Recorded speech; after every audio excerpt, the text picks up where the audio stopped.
Thank you so much for joining this event.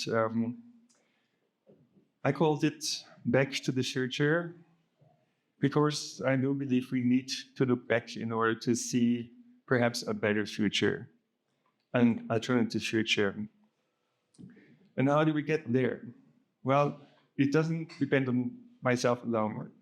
It really depends on all our action, I would say. I want to use this opportunity of having turned 60 to look back a little bit. Not everything was a success, but there are also some funny pictures, like this one, for example.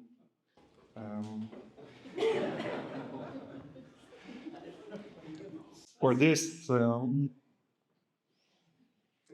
that one. Who remembers this? Out of the box meeting. Another picture. One more. Anyway, just a little memory of the past.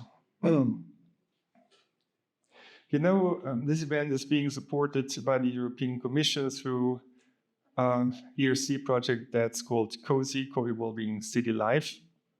But the message I have today is not purely scientific, it's a personal message, actually. So I do think it's time to look back, to see the better future ahead. In view of wars, pandemics, environmental and financial crises, our system, our future is broken. And that's why we run this workshop to learn how to get back to the future. Many of you may remember the Future ICT project, actually. That was back in the years 2010, 11, 12, when we prepared that together, but how did it come about?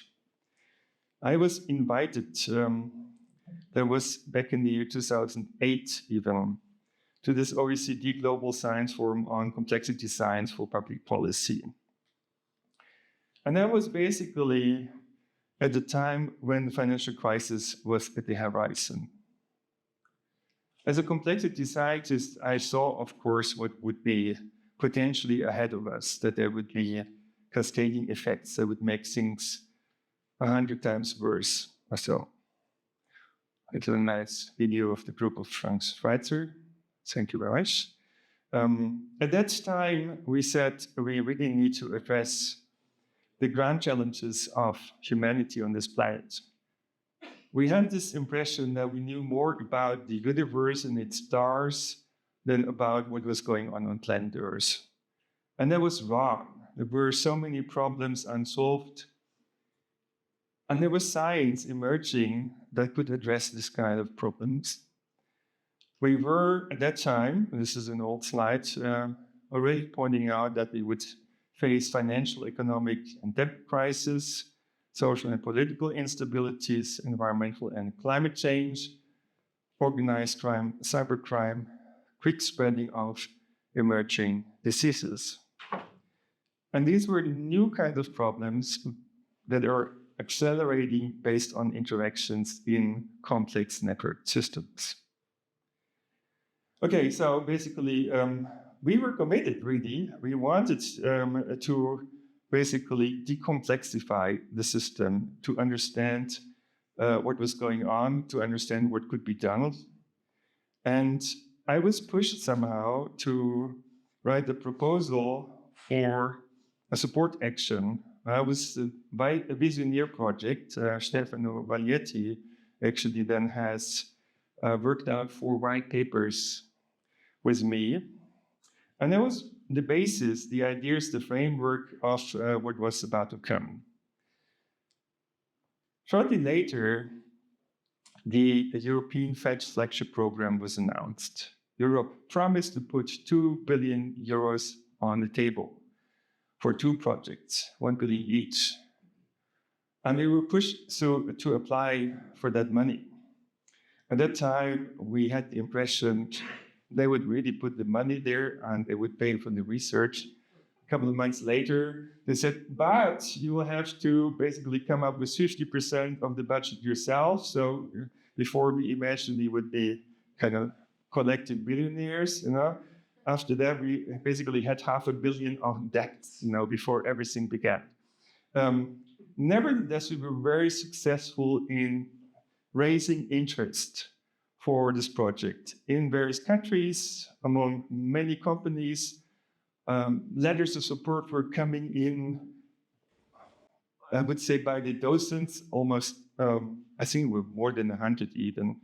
We did not prepare these letters. It was their words. Everyone was sending a different letter. They were really motivated. They wanted to be on board. And so we wanted to build, among others, a planetary nervous system that would feed a living Earth simulator. And the global participatory platform would basically open up the potential of all that for everyone. That was the idea. And the idea was found to be a great idea. We were mentioned as one of the projects among the 10 world-changing ideas in Scientific American. Actually, it was the #1 project mentioned. And not only the United States were interested in that project, but also China, Japan, Russia, and many other countries. And then this happened. Future ICT didn't get the money. And of course, being a scientist, we all know that not every project can be funded. And that's a okay thing in principle. It was promised, however, that there would be no political interference. United States really wanted to have a future ICT program. This is the article, as you can see over here, bringing ICT complexity sites and total sites together to create socially adaptive, self-organized ICT systems. But then something else happened. Global surveillance and control systems were built, violating human rights, lacking privacy protection, lacking democracy, lacking complexity science, lacking ethics, all supposedly to save humanity. I mean, us. A bunch of new societal models were invented, all surveillance-based, data-driven, AI-controlled cybernetic societies. Some call them Big Brother society, Big Mother, Big Other, Big whatever societies. So it's really more than enough surveillance societies that have been invented. Unfortunately, very little money was invested into digital democracy. So the question is, has a multi-headed beast been created? No matter what you think about it, we're certainly living in a time of big data. That data now goes through AI systems that learn on the data. We have an explosion of AI. Some people think that we would see super intelligence in the near future. If it hasn't happened yet, like known to the public, Ray Kurzweil, for example, even expects that by 2050, approximately, we would be able to simulate the intelligence of all human brains on this planet. I'm not sure how it will be left by that time. Anyway, you don't have to believe that. Perhaps it's never going to happen. But in any case, what we can say for sure is that there are people who are thinking about data-driven AI-controlled societies, and that one is working on operating systems, not just for smartphones, for computers, but for the entire planet. And that is something that we have to be a lot more aware about. The idea goes back to at least 1948, idea of cybernetic societies, where basically everything would be controlled through information. There's even this book about the human use of human beings, cybernetics in society. At that time, they couldn't build it. By now, it's reality. But which kind of reality? That's the question. I'd like to share a memory with you. In one of the meetings preparing for the FED flagships, there was a talk entitled "A Matrix Reloaded." a woman dressed up in a red dress was talking about this subject. And this is probably what, or perhaps what they built. And how does it work? You may remember the book Nudge. It came out in the year 2007 or 8. Richard Thaler, now a Nobel Prize winner, Cass Sunstein, equally more or less in scientific impact, not a Nobel Prize winner. He got worried about what was being done with manipulation. Nudging is basically trying to influence people in their behavior, their decision-making through little information tailored to the situation. It's called liberal paternalism. But then the same Richard Thaler has published this book, and see at this book title, it shows supposedly a swarm of birds that's misbehaving. There's a little gap in this swarm, and there's a bird showing erect that's kind of falling out of chase. Now, obviously, the title suggests that shouldn't be, and this needs to be fixed. Now, this was the time where Cass Sunstein got worked, and he wrote this book about the ethics of influence, and perhaps that ruined his Nobel Prize. I should say, and you probably know, and I mean the complexity scientists among you for sure, that what we see on the left-hand side is not a bird flock. A flock of birds looks very different. It's not a crystal. It's not a totalitarian order. It's self-organized. There's no one bird that leads the swarm. So we can basically see which way things were going. But not many people have paid attention. But there were some warning sounds as well. And one of those examples that people have often presented was, okay, so people want to be healthy, how to help them to be healthy. Basically, if there's a choice between a chocolate muffin and an apple, then you should basically put the apple a little bit closer, so you'd nudge the person to take the apple. Sounds very harmless, right? But we know in other cases in human history where things have gone pretty wrong. At that time, it was clear to me already that if you would subconsciously try to manipulate the thinking, feelings, decisions, and actions of people, we would lose our freedom, we would lose our self-determination, we might lose human dignity, democracy, many things that we've built over hundreds of years.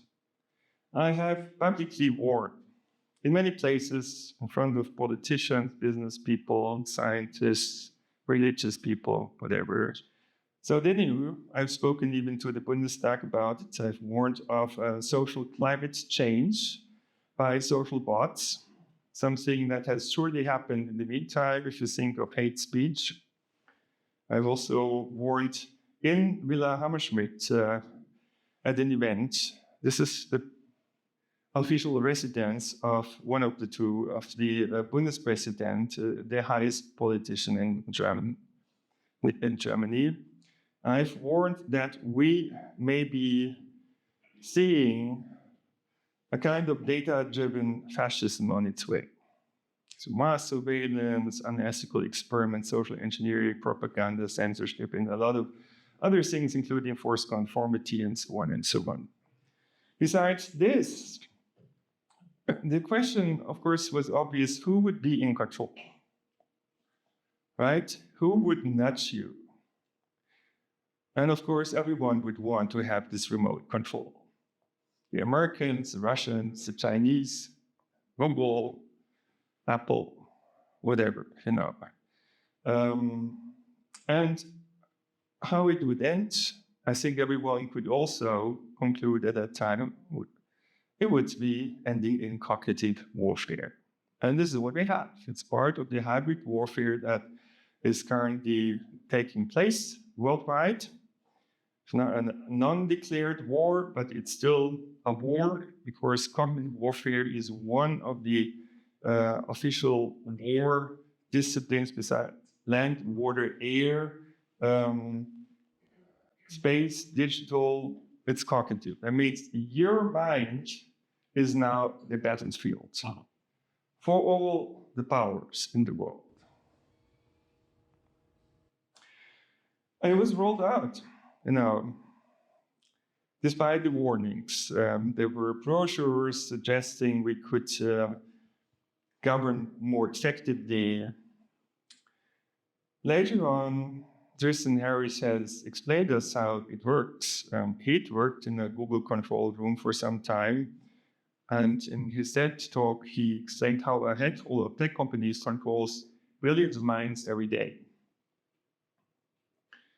And it has also been noticed by many that some of those big IT companies have something that looks like imperial ambitions. And the idea came up that we could now create something like a data-driven, AI-controlled benevolent dictator. So if you would have data about everything, we could see the truth, and we would just have to do what the data tells us. And that would be the perfect world, paradise on earth, basically. That is what was promised. And we ended up in hell. So what went wrong? The idea was really, for some time, that we could fix the world from a control room that has access to all that data. That was the NSA dream, but certainly not only over there. The military has been working on a prediction machine. They want a predictable future. A predictable future needs a controllable future. A controllable future needs to control people's decisions. Otherwise, they would mess up the plan. So they have created something like a digital crystal ball, and they were believing with this, they could save the world if they just got hold of that technology. But in order to make good use of it, it needs other things as well, such as ethics, not just all the power in the world. So what happened is a sorcerer-apprentice effect. It did not end well. And perhaps one of the milestones on the way was that Obama had to give up on control over the internet. It was given to ICANN, an international organization. And at that time, he seemed to know what would happen. In the last correspondence dinner speech, he said, this is also a time around the world when some of the fundamental ideals of liberal democracies are under attack. And when notions of objectivity and of a free press and of facts and of evidence are trying to be undermined, in some cases ignored entirely. This is something that scientists who care about facts should worry about. This was also about the time when the fact-free world, the post-factual era started. Because basically what became possible was to personalize web links. If you and I click the same web link, it doesn't mean that we would see the same content. And with this, of course, you can do a lot of manipulation. So I want to show you how information flows are being personalized, manipulated with some real examples.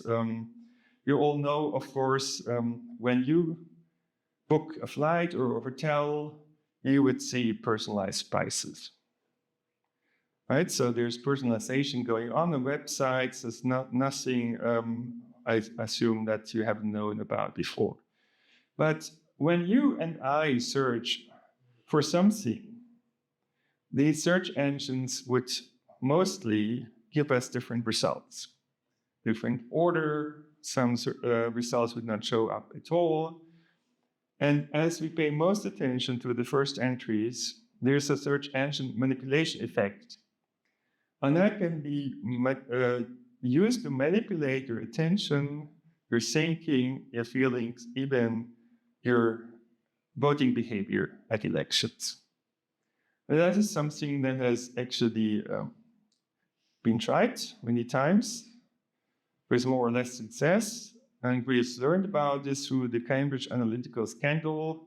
And that happened because somehow military propaganda, personalized propaganda, was becoming a mainstream approach in the advertisement world. And as a result, as we know from some revelations, because some insiders have spoken up about it, democratic elections in democracies have been manipulated in more than 65 countries for many years. That means for probably more than a decade, we have not had free, anonymous, and fair elections. I mean, democracy is fundamentally damaged. Steinmeier, German president, has pointed out publicly this deadly danger to democracy.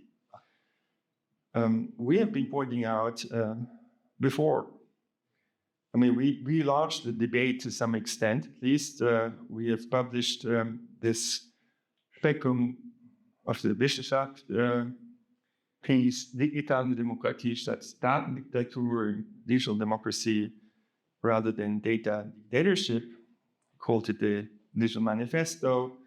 And it took more than a year for Scientific American, the mother journal, to publish the English translation that we had already 1 week later.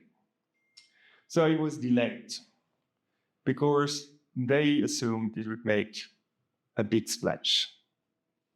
And in fact, there were quite some angry people.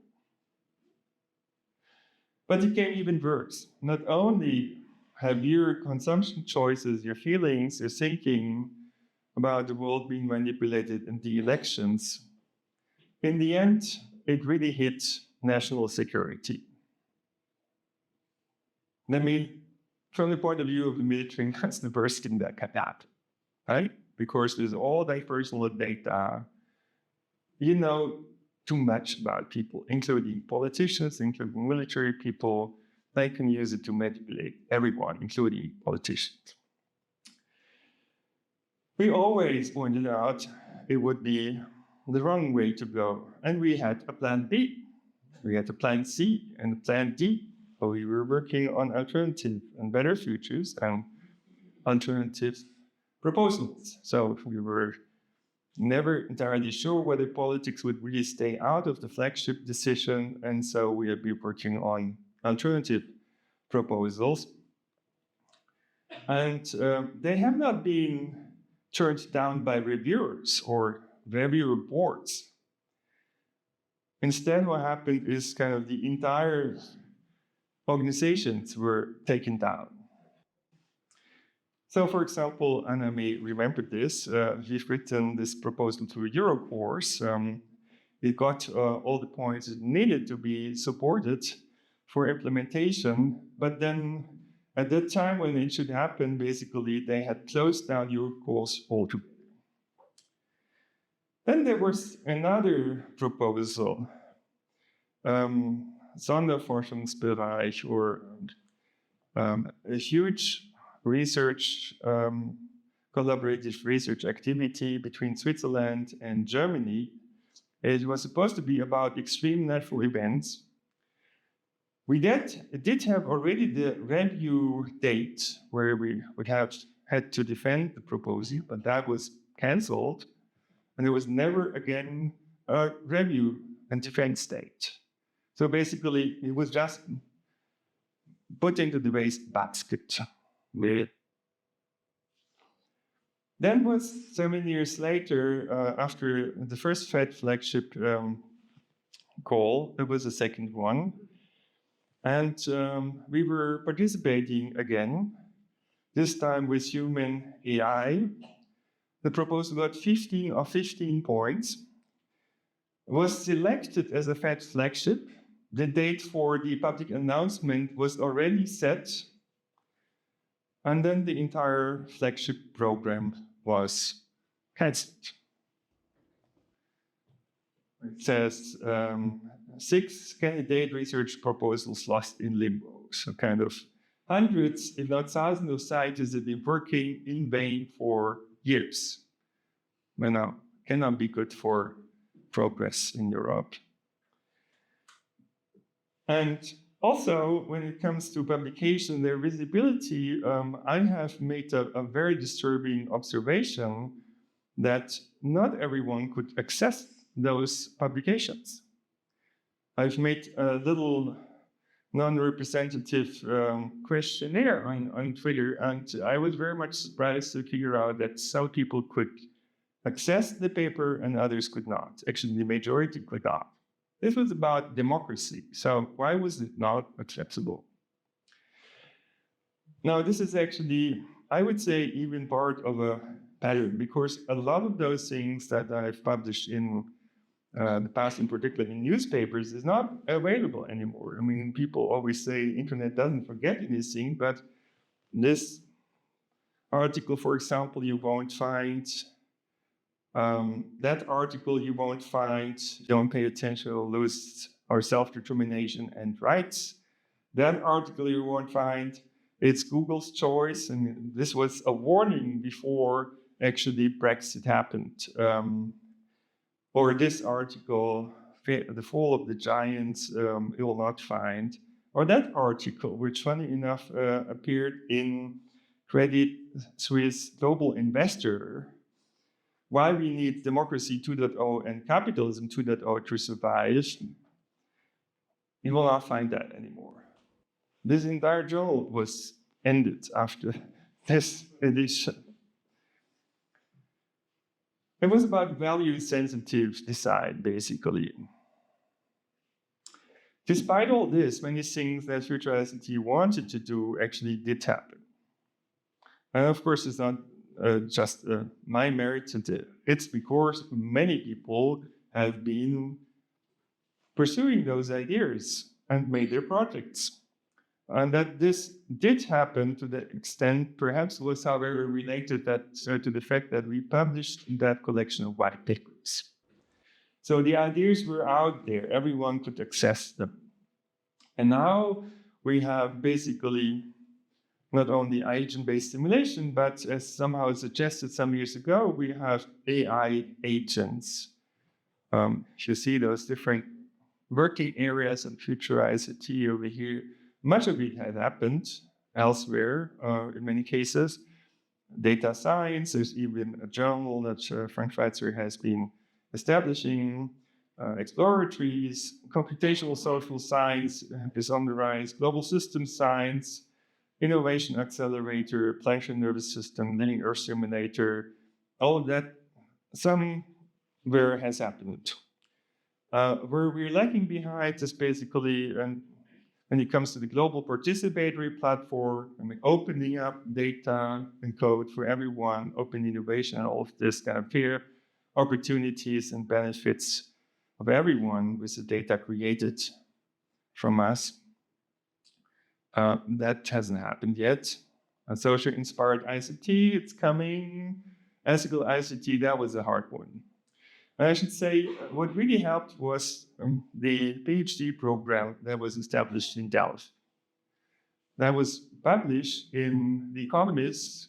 So we got notice that suddenly TU Delft was planning to make a big investment, it's about 2 million euros, I think, into a PhD program with 10 PhD students. And so many places thought, oh, if they do it, we have to do it as well. And so ethics was on the rise. And by now, I would say ethics is perhaps the sharpest sword in the battle for our future. This is a synopsis of the PhD program in Delft. At some point, the White House was sending signals that they were preparing for a responsible future with artificial intelligence. And with the publication of this English translation, also further activities were triggered, including activities on ethically aligned design, ethics standards. Even the World Economic Forum has reported about how we can engineer a more responsible digital future. And after many years, the godfather of AI, now also Nobel Prize winner, has started to warn about abuses and accidents and dangers connected to AI.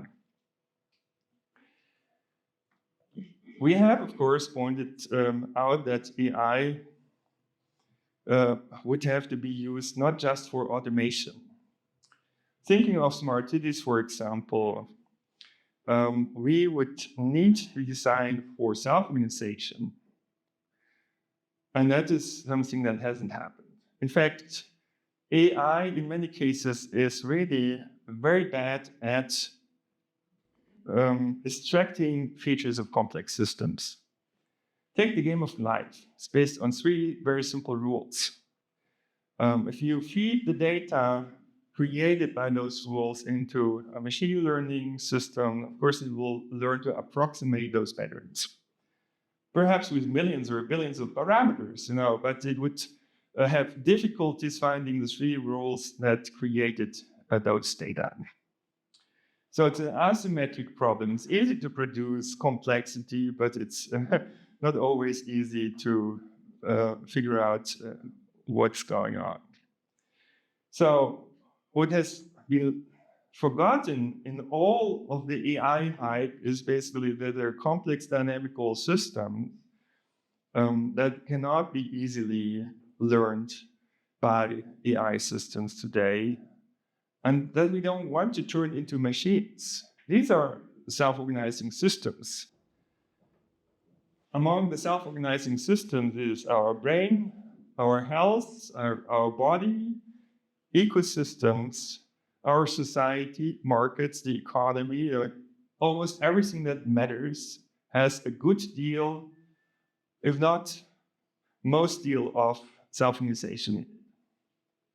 So how can we ignore it without damaging the system? Even though complex dynamical systems appear in physics, chemistry, biology, in economics, in political science, in business, almost everywhere, you don't learn much about it in most of these fields.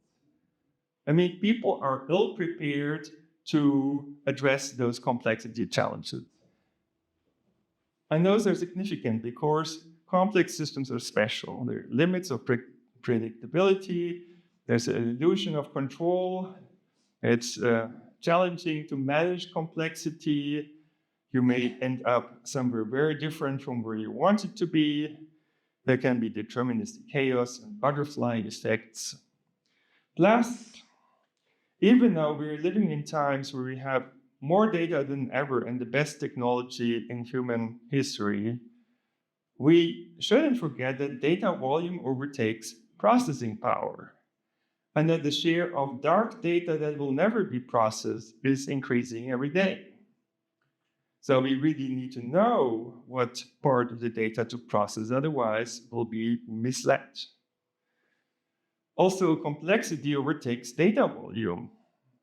And so paradoxically, even though we have the best technology and more data than ever, we lose control as we try to control the world top-down.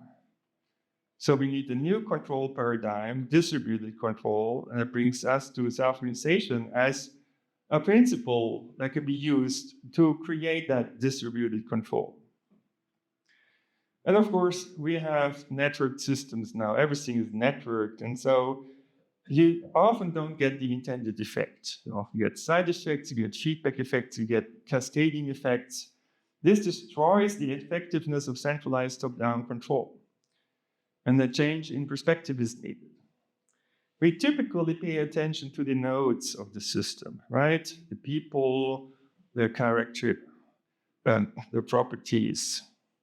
But if they start interacting with each other, and as these interactions become more and more strong, they will start behaving in ways we didn't expect because they respond to other people. This is what people complain about in terms of politicians, for example. But it will happen to everyone who's influenced by so many different interests. So the stronger the interactions get, the less important is it what the properties of the individuals are, the more important is the interaction network. And so we need to change the perspective from the components of the system to the interactions, which, however, we don't see, and that's why we don't pay attention to them. We have a wrong focus. Okay, and so we cannot control everything top-down. We've pointed that out back many years, and before us, also other people, I would say. And we were seen as turning the world upside down because we were, in a sense, arguing for bottom-up coordination rather than top-down control. So the point, however, is that complex systems tend to self-organize. And that is something that we can actually use in order to make the systems behave by themselves in a way that we'd like them to behave. So we need a paradigm shift from control to coordination. And it's not just a theoretical thing. Okay, I told you complex systems tend to self-organize. Establishing suitable interactions will produce desirable outcomes. So for that, we need mechanism design, and then we can basically make Adam Smith's invisible hand work, finally, after 300 years, using the Internet of Things, the data streams, for digitally assisted self-organization. And we have worked this out. So here, this newspaper article says, revolutionary idea, traffic controls the traffic lights. Perhaps it was too revolutionary because here it says, search is a threat, the plan would work too well. Gosh. What to think about this? Now, this keynote talk I've given, it actually got a little prize. This has disappeared from the archive. Everything else is still there. So, misters, how have we done that? We have basically been inspired by self-organization of pedestrians at bottlenecks. We've said intersections of traffic flows are bottlenecks as well. Similar to Carlos Gershenson, we have worked on self-organizing principles for traffic flows in road networks. We have built a short-term anticipation, and then we have compared that actually with a benevolent dictator, which you would think is the best performing system. But it turns out that other regarding optimization can make the invisible hand work and also more top-down control attempts. I would even say other regarding coordination. And as it happens, this was implemented in the meantime. It was implemented by two people in particular, Stefan Lemmer, a previous PhD student who worked on that traffic light control with me, and Christian Heimgartner, who was running the traffic control center of Zurich for a long time. Those two established a company who basically put this system to the test. It was evaluated before and after, and the result was that everyone had to wait less, something that appears to be an impossibility, right? But it just means that green time was not wasted when it was not needed. The system was flexible and adaptive. It used opportunities in the traffic flows. Here you can see the big difference. So red means cars are waiting a lot of waiting times for the previous green wave approach that is a state-of-the-art implementation. And below you see what came out based on self-organization, much better outcome, a little bit less regular, but who cares? In the meantime, we've also looked whether machine learning would basically improve the result without telling it the tricks of that self-organization, and it turns out no. So machine learning is not necessarily the one and only solution for every single problem of the world, which I guess everyone in this room would be ready to believe, but when you read the newspapers, it looks a bit different. So informationally assisted self-organization works well. It's efficient and resilient to small perturbations. It can handle reasonably large deviations. It's compatible with freedom, democracy, and human rights. And so why don't we do this? No, there is a solution for a time of big data. And so the question is how to make a democracy work. We've been, in fact, working on this, inspired by swarm intelligence. And we've written this paper in Nature, Vangelis over there was a co-author. And also they've been winning actually the ETH Policy Challenge that the ISTP has been running with Empower Polis. I think there are more people in the room of that spinning team, so congratulations. What is it all about? It's about bringing the best ideas of many minds together. This is really about collective intelligence, and it turns out that diversity wins, not the best, as teams of people would often outperform experts. In this case, when they combined the best solution, which however was not good enough to win the Netflix prize, when they combined it with worse solution, that would not deteriorate the performance of the algorithm, but it made it a lot better. So combining different approaches, you, Alex, had also mentioned that with the ensemble approach. This is based on a collective intelligence concept. Basically, this is going to be much better than a benevolent dictator. Let's face it. And so how would that work?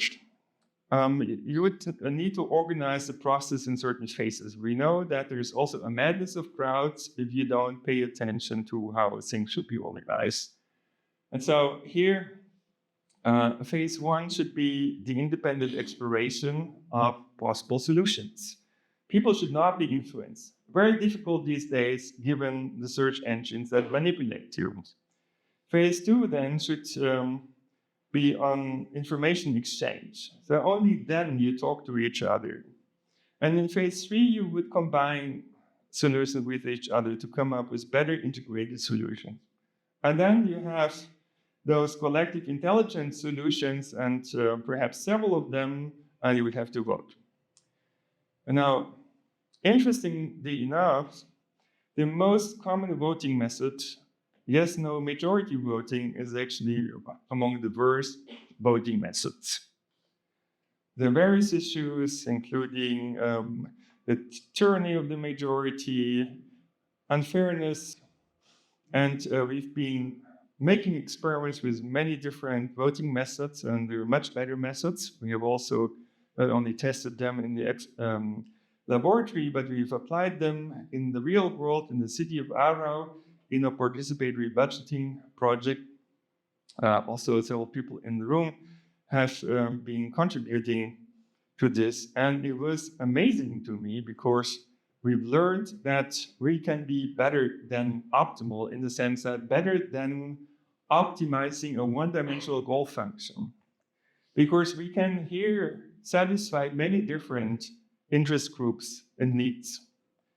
We could upgrade democracy. We could have more projects realized. We could have more resourcefulness, talking about sustainability. We could have more participation, more inclusion, more transparency, more trust, more satisfaction, and more fairness.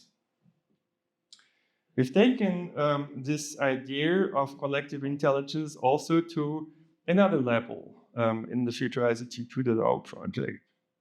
So inspired by this concept of maker spaces, open data, citizen sites, and so on, we started to do hackathons, several of them. There was huge interest among students. They were really very engaged. And it was impressive what they came up with, dozens of projects, I should say. And then we said, why not scale this up to the level of cities? And Gerhard Schmidt was also at some of the events that we've organized. And so we said, we have to basically give September 11 a different meaning, a different content, a different perspective. And we said, obviously, nation states, United Nations, they're trying hard, and also global corporations are trying hard, but they have not solved humanity's big problems on time. And so we need additional approaches, complementary approach. And we said, okay, do it yourself, do it together. City Olympics, that would be a promising approach.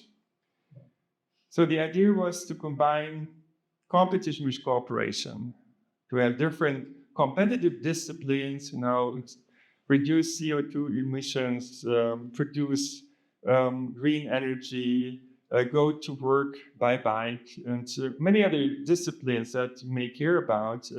There would be a competition between cities and all the different stakeholders, politicians, business people, newspapers, scientists, citizens could participate in that competition, come up with better solutions. And then comes the cooperative part. The best projects would be selected, and they would be open source, Creative Commons. Everyone could take those solutions, combine them, develop them further of all the cities around the globe. So we would have network effects of that collective intelligence and locally adaptable solutions that would work. It would make quick progress. It would be a scalable approach. So the proposal was to think global, act local and diverse, not implement the same approach everywhere. Experiment, learn from each other, and help each other. And we were demonstrating that in the Climate City Cup. And it was back in 2019. And a couple of countries were on board. And one of the later outcomes is actually the Routify app that has air quality suggestions even before Google Maps had it. Now, the overall approach is based on, say, the best of all the systems that we know, like competition as we know it from capitalism, collective intelligence as we know it from democracy, experimentation and selection from evolution culture, and AI, of course. There were quite a few organizations that were on board of that exercise, and then the concept of climate democracy came up rather than climate emergency. So we would have to do something, yes, but in a democratic way, and we could make progress democratically. I was taken up, in fact, by a lot of initiatives. So American Cities Climate Challenge, for example, it was 70 million in that first round. A global climate city challenge, then One Planet City Challenge, City Challenge 2.0, City Challenge, even Zurich started a climate cup. And we've gone a step further and said, we need a new financial system. I mean, it was clear 2007-2008 when the financial crisis came. The question was, how would it have to look like? And the idea was, there is a system that we can learn from, which is nature. Nature is a circular system. Interesting enough, it solved the problem very differently from what we're trying to do. It's not accumulating all the data of the entire world in one place and then trying to come up with an optimal solution and then imposes that on the entire world with more or less totalitarian control approach. Rather, nature is based on feedback loops, many feedback loops, local feedback loops, and after some time, there's forgetting. There is no data being stored in one place forever. It's a cybernetic approach, but a different one. And so we said, yeah, let's learn from that nature-based approach. How to turn wasteful supply chains into a circular economy. Of course, Internet of Things could be used. I can measure all those externalities that we want to minimize, CO2, heat, noise, and so on. And so basically we need incentive systems that increases positive externalities and reduces negative ones and ensures fair compensation. So we have invented a combination of money with measurement processes and said we need different kinds of money to create different kinds of feedback loops, different kinds of incentive systems that would allow people, companies to make local improvements in response to what happens around them. And so as everyone improves in response to everyone else, there is a co-evolutionary process that would lead us to a circular engineering economy based on those newly induced forces in the market. And the most important point is to get away from a utilitarian approach, a one-dimensional optimization approach. We want not just maximum profit or maximum lifespan. We want to have prosperity, we want to have health, we want to have a good environment, we want to have education, we want to have culture. There's so many things we care about. But you cannot reach that by optimizing a one-dimensional goal function. You want to improve on many dimensions simultaneously through a co-evolution process. And here is the difference. This is a typical supply chain today. This is made for control, perfect control, more or less, right? Now, look at what our body does. Our body also contains supply chains. It looks totally different. It looks like this. And hey, it has cycles in it, Nature figured it out. But the point is, if you have cycles, then A influences B, and B influences A. So who's in control? If you want to have cycles, you have to give up on control. You need to let things happen in a bottom-up way, and co-evolution does it. So I think we can learn from nature. We can learn how to boost symbiosis in the systems that matter to us. And in this way, also address the biggest problem that we have on Earth, which is the sustainability problem. Lack of sustainability means nothing else than if you don't fix that soon, a lot of people will die early. And this is the reason why people have been talking so much about the trolley problem. It was not just about automated cars. It was really about fixing that sustainability problem. Then came the so-called moral machine experiment, whom to die if somebody has to die. And then in November 2019, that was before the first reports came out about Corona, 11,000 scientists said Earth needs fewer people to beat the climate crisis. The MIT, for example, by the way, did not agree with that. So it's highly controversial. And we, in particular, have said at that time, if we cannot be happy with either solution A or solution B, then we need to create the solution C. Build a new socio-economic or techno-socio-economic system that would not require to kill people, that would use resources in a much better way. For example, establish that circular economy that would solve many problems. And I published that we need democracy 2.0 and capitalism 2.0 to survive, to solve those sustainability problems more effectively than a data-driven, AI-controlled benevolent dictator approach. And that's the kind of response that we got. So a lot of mobbing in social media, not just concerning me, is really very hurting content, I should say. I've even taken legal action. Unfortunately, it was not very effective. And when this case was closed, basically, there was January 30. The COVID-19 was declared as a public health emergency of international concern. And what happened was human rights were restricted. Many of them, you can see a selection of them. But most importantly, perhaps the right to life somehow was restricted. Triage was being done to people.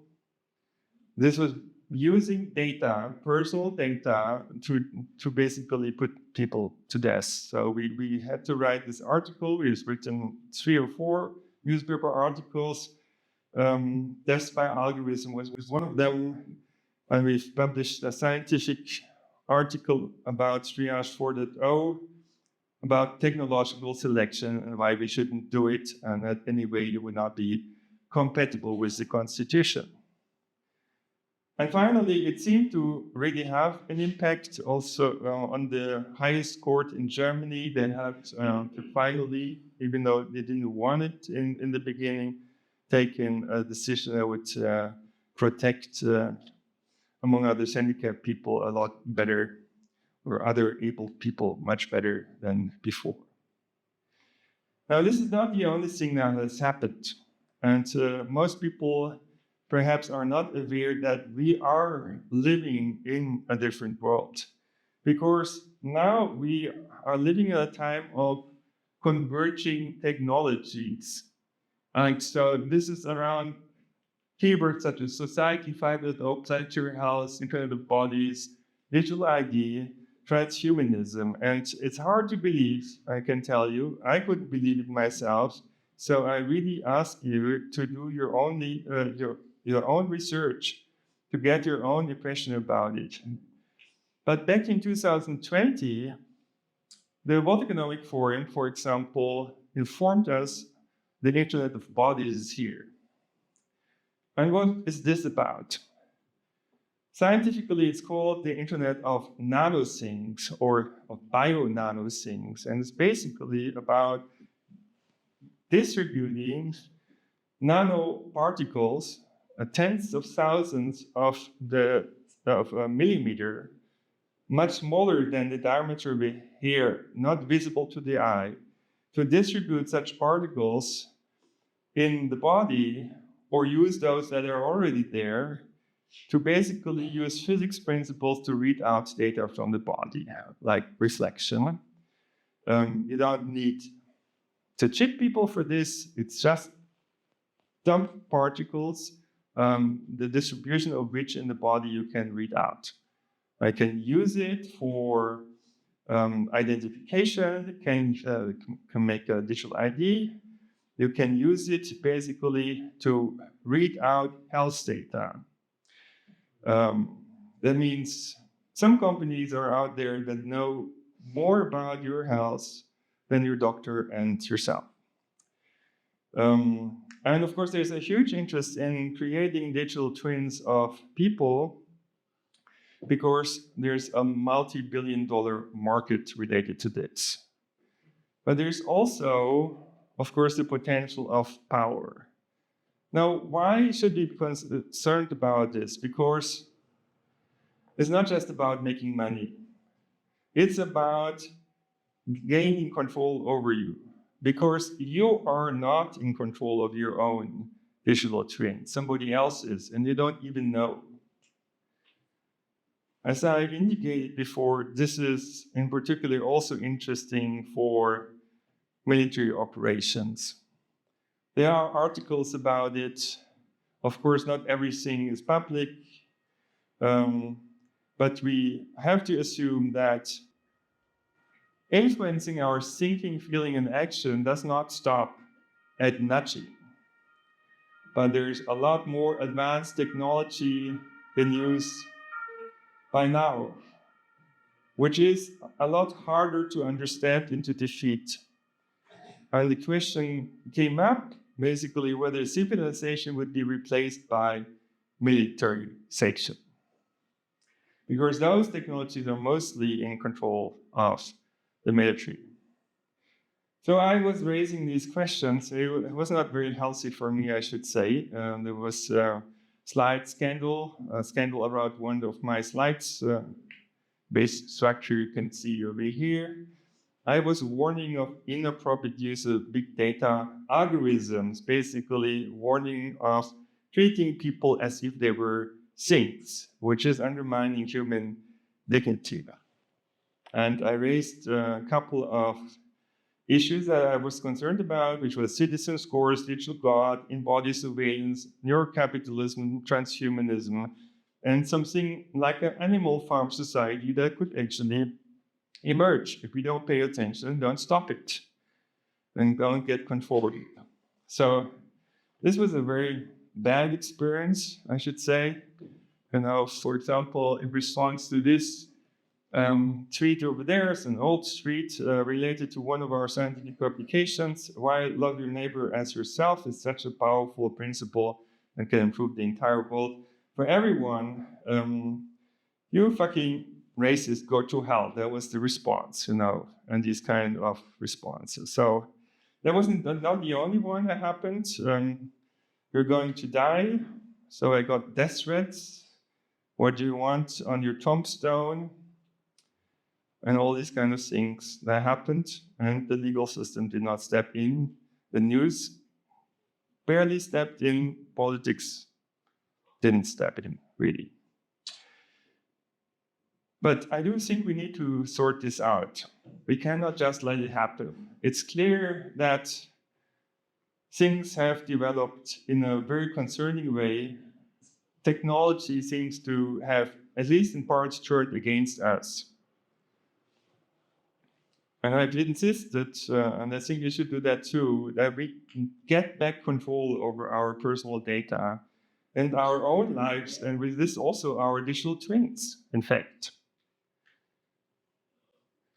And we managed to create some pressure, and in fact, by now there's some progress, I should say. The General Assembly of the United Nations has established that we would now have the same rights online and offline, which, surprisingly enough, seems to have not been the case for a long time, and I think everyone knows that it was not the case, right? The UNESCO has been paying attention to the issue of neural rights. They have created a document that was forwarded to the United Nations. The United Nations have taken decisions about it, so things have progressed. But they're not finally sorted out, I would say. Just yesterday, I believe, we had this speech. It was basically challenging an AI regulation that 60 countries wanted to have.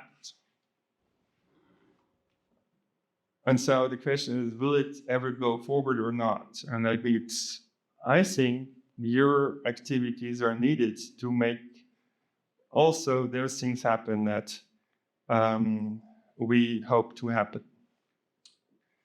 I want to share with you a little experiment that I've made recently. So, there's ChatGPT and all those generated AI tools. And sometimes when I've had the feeling we cannot make progress with the classical formats and approaches, like a scientific publication, a newspaper article, I've tried to resort to other kinds of formats. And I did that before, like with the science fiction/fiction. I got an urgent warning to the world back in the year 2017. I'm not sure you know it. I have now made this experiment to create 2 new science fiction that you can address through this QR code if you like. These have been created together with ChatGPT. I know you want to know what's ChatGPT's ideas and what are mine. And I wonder, how much you like it or not. Let me know. But for sure, what I'm trying to do here is to put some issues on the table that I believe we urgently need to talk about. All right. Despite everything, I do think change is coming. And I think you can contribute to it. So I believe in you. I think there's no future we want to live in if we don't reestablish a proper science system with fair competition of ideas, or if we lose our democracy or informational self-determination or human dignity. I'd like to thank you all for a great commitment to science. Thank you. I'm really a lot more optimistic about the future because of what you're doing, what our community is doing, also what the administration is doing. I'd wholeheartedly thank you for your commitment. I think together we can save human rights, we can save human dignity and democracy.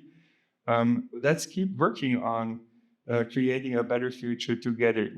Let's restore our science system. Let's improve our democracy. Let's get back to the future. A co-created future, a better future, our future.